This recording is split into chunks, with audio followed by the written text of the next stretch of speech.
Hi guys, welcome back to my channel. Today I'm going to show you a how to lock screen while watching YouTube.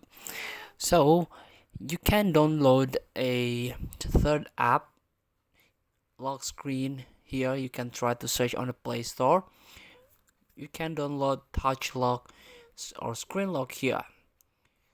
So here we go, touch lock all players like Netflix or Prime, unlock with pattern or fingerprint, and select apps to show, floating lock button in, and use manual mode and touch lock anywhere. So you can use this app, download this app, and install on your Android phone. So this is in case your phone does not support screen lock built in on your phone. So here we go. And also for alternative, you can download touch lock for video. Also, this block touch, use apps without touch, and watch video comfortably, and one touch active here.